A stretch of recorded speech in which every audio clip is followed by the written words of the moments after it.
Hello and thanks for joining us for our late night newscast coming to you from Arirang's news centre in Seoul. I'm Mark Broom. Our top story tonight, thousands of Army, Navy and Air Force members marked South Korea's Armed Forces Day on Saturday at a special ceremony. The day comes amid North Korea's ever-increasing nuclear missile threats and heightened inter-Korean tensions, especially following Pyongyang's recent nuclear test. Kim Yeon-bin with the details. It was quite the show. A 21-cannon salute, flyovers by helicopters and jets, and hundreds of soldiers marching in sync. A ceremony was held in Gyeongdae in Chungcheongnam-do province on Saturday to mark South Korea's 68th Armed Forces Day. Hundreds of guests, including President Park Geun-hye and Defense Minister Han Min-gu, watched the ceremony, which involved thousands of service members from the Army, Navy, and Air Force. President Park took to the podium to address the growing threats posed by North Korea.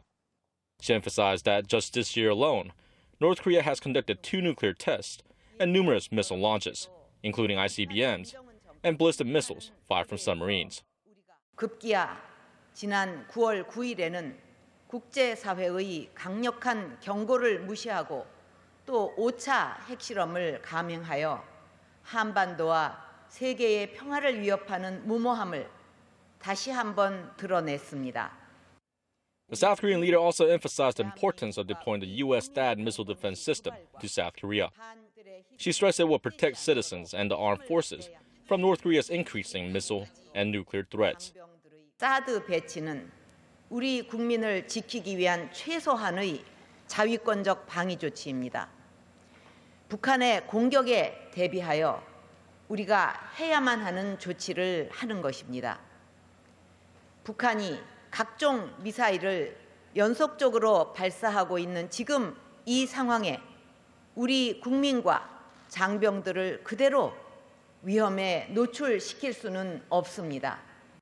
North Korea claims the September 9th test was of a miniaturized nuclear warhead. Experts say Pyongyang will now focus on perfecting its ICBM technology through even more tests. With the anniversary of the founding of North Korea's Workers' Party just around the corner on October 10th, many experts believe Pyongyang could conduct another provocation, such as an intercontinental ballistic missile launch. Kim Yeon-bin, Arirang News, Gyeongdae. The International Atomic Energy Agency has unanimously adopted a resolution demanding North Korea dismantle all its nuclear weapons and related programs. South Korea's foreign ministry says the decision was reached at the UN Watchdog's General Conference in Vienna on Friday local time. The ministry said the resolution denounces Pyongyang's nuclear weapons program in the strongest terms and demands the regime take concrete steps towards denuclearization.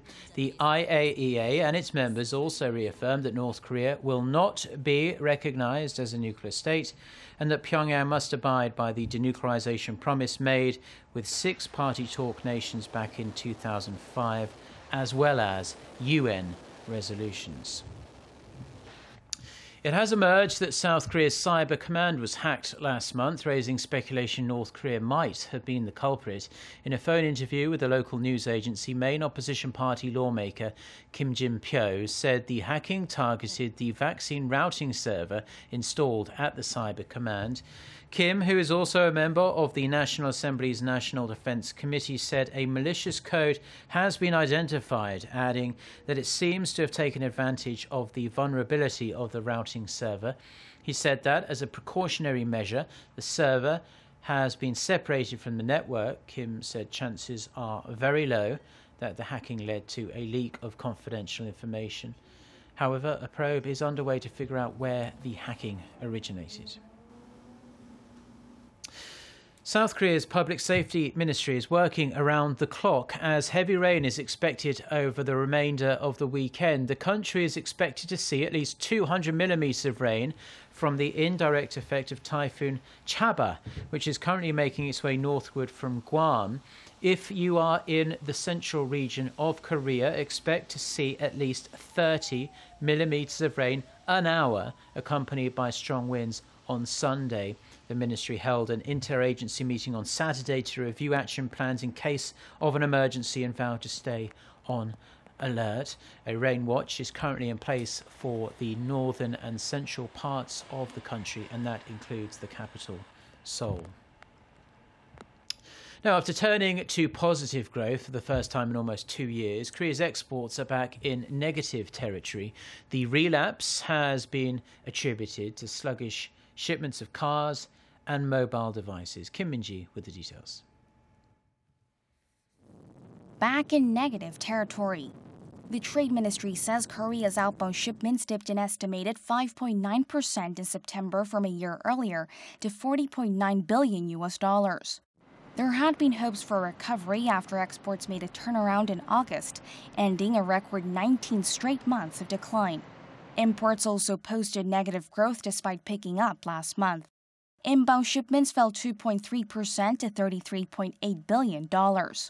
With that, the trade surplus came to $7.1 billion, extending the surplus streak to a 56th straight month. The decline in exports last month was attributed to fewer working days as well as a global recall of Samsung's Galaxy Note 7 smartphone. The Korean tech giant has been offering replacements or a full refund after several reports of the device catching fire while charging. Exports of mobile communication devices, in fact, fell almost 28% on year in September, the biggest drop since mid-2012. On top of that, strikes in the auto industry over the adoption of a performance-based wage system have taken a toll on production, resulting in a $1.1 billion decline in overall exports. However, in a glint of light, the country's key export items, including chips, computers, and flat panel displays, hit their highest monthly value so far for this year. Exports of computers rose for the 5th straight month, jumping over 13%, while auto parts shipments climbed 3.5%. Down the road, it seems as though exports will likely maintain recovery momentum. The U.S. economy is showing signs of improvement, and China's economic growth is not as sluggish as expected. However, experts add that prolonged strikes in the auto industry and a possible rate hike in the U.S. are downside risks that could offset the recovery momentum of Korea's key export items. Kim Min-ji, Arirang News. Korea's biggest sales festival appears to be paying dividends already just a few days after it was launched with great fanfare. The Trade Ministry says the nation's top 5 department store chains posted sales up 24% for the first day of the Korea Sale Festa event. That's compared with the first day of Korea Black Friday, which was held this time last year. This year's festival aims to squeeze the most out of Korea's tourism and cultural sectors in line with the Chinese holiday season, which is expected to bring in close to 250,000 Chinese tourists. Around 250 retailers, manufacturers and online malls are providing huge discounts and promotions at tens of thousands of stores across Korea. Now, the Seoul Street Arts Festival is on at this moment, and it invites world-renowned performance artists from around the globe to showcase their talents in various spots dotted around the Korean capital. Kim Jung-soo reports. Formerly known as the High Seoul Festival, the rebranded Seoul Street Arts Festival has been running for the past few days.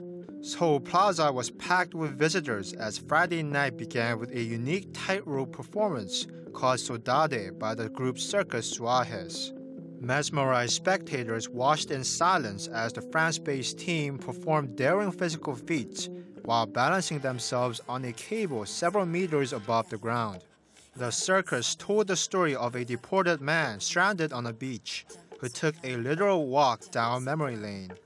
The festival's art director explains that audience participation plays a crucial element in making this year's event a success. We have over 40 groups from 9 nations. Audience members are the single most important factor to our success, so we want them to come enjoy the shows up close and become part of the performances themselves. Seoul Plaza is just one of many locations serving as a backdrop for the festival. And thanks to a special fire installation, the Cheonggyecheon Stream in downtown Seoul has been transformed into a garden of dancing lights. The installations were planted by a French street theater group that specializes in making urban public spaces come alive with the help of nature. The atmosphere is truly amazing, almost surreal. I hope there are more festivals like this that provoke us to see our surroundings in a new light. The festival stayed true to its element of championing audience participation on Saturday with a performance called Mission Roosevelt, which took place near the same Cheonggyecheon stream. Named after former U.S. President Franklin D. Roosevelt, who famously said the only thing we have to fear is fear itself, the show helps people experience and overcome the fear of living in a city environment by making them traverse Seoul in a wheelchair. The Seoul Street Arts Festival runs through Sunday. Kim Jung-soo, Arirang News.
Well, those are the stories we have for you at this hour. For more of the latest, don't forget to check out the website arirang.com/news. Do enjoy the remainder of your weekend. Goodbye.